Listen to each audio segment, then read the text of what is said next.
నమస్తే welcome to good news India. Harish Rao KTR BRS లో ఇద్దరు కీలక నాయకులు. ఈ మధ్య విపక్షాల వారు బీఆర్ఎస్ పార్టీపై ముఖ్యంగా హరీష్ రావుపై చేస్తున్న విష ప్రచారం నేపథ్యంలో ఈ ఇద్దరి భేటీకి ప్రాధాన్యత పెరిగిపోయింది. వరుసగా 2 రోజుల పాటు శుక్ర శనివారాల్లో హరీష్ రావు ఇంటికి కేటీఆర్ వెళ్లారు. 2 రోజులు సుమారు 2 గంటల పాటు హరీష్తో ఏకాంతంగా భేటీ అయ్యారు కేటీఆర్. పార్టీ ఆఫీస్లోనో లేక ఇంకెక్కడైనా కార్యక్రమంలోనో లేకపోతే నేతల ఇళ్లలోనో వీళ్లు కలుసుకునుంటే ఎవరూ పెద్దగా ప్రాధాన్యత ఇచ్చేవారు కాదు. గతంలో ఎప్పుడూ లేనంతగా ఇంత సడన్ గా హరీష్ ఇంటికి కేటీఆర్ వెళ్లి గంటల కొద్దీ ఏకాంతంగా చర్చలు జరిపారు.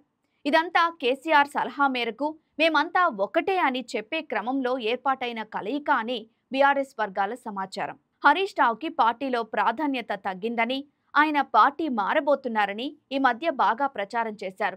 దీని వెనుక కాంగ్రెస్ పార్టీ సోషల్ మీడియా ఉందని కూడా తేలింది. పార్టీ పెట్టినప్పటి నుంచి ఇలాంటివి వింటూనే ఉన్నాం అని కేసీఆర్, హరీష్ రావు వాటిని పిచ్చ లైట్ తీసుకున్నారు.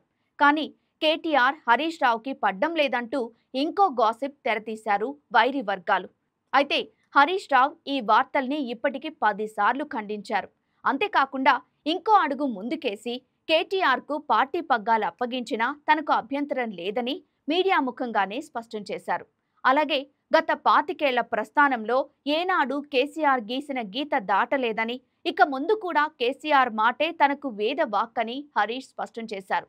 అయినప్పటికీ ఈ పుకార్ల వరద పారుతూనే ఉంది. దాంతో ఇక స్వయంగా కేటీఆర్ఏ రంగంలోకి దిగారు.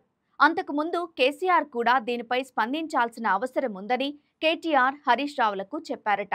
అందుకే గతంలో ఎప్పుడూ లేనట్లుగా 2 రోజులు వరుసగా హరీష్ ఇంటికి వెళ్లి కేటీఆర్ ఏకాంతంగా భేటీ అయ్యారు.